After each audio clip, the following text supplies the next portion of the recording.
Unang bahala dyan. Sir, Oh, dumating na yung bago mong assistant. ay! Ako, tama-tama. Ipapakilala kita. Oo. Diyan na daw. Halika, pasok ka na. Magandang araw, Rosel. Melania. Si Darius yung asawa ko. Darius, si Melania.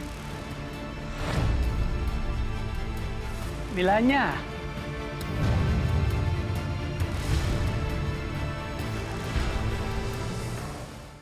Melania! Ah, magkakilala kayo? Nasabi sa'yo? Hi. Kasi Alis kasama na po siya ng ako. kumpare ko. Yes, kukunin ko na po yung allowance ko. Ay, teka, sandali. Teka, parang kilala kita ah. Ikaw na naman?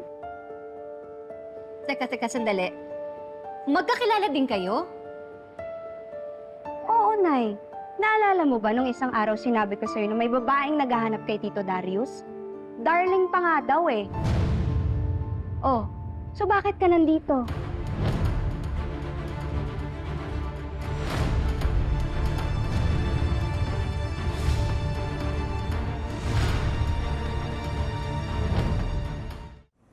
Sandali.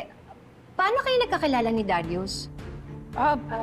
Di ba nasabi ko na sa'yo noon, asawa siya nung kumpare ko. Yun. Ako nga yun. Kinontak ko si Darius noon. Nahanap ko siya kasi para siya yung kumontak sa asawa ko. Kasi silang dalawa yung close eh.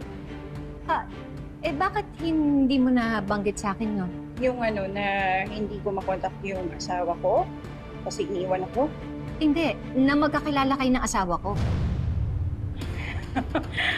Kahit ako nga, nagulat ako eh. Kasi hindi ko naman alam na si Darius pala yung asawa mo. Bakit? Hindi ko ba nabanggit sa'yo? Hindi, kasi di ba ang madalas natin mapagkwentuhan yung mga anak natin. O so bakit ka na naman nandito? Alam mo, ilang beses na kitang nakikita ha. And it's not a coincidence.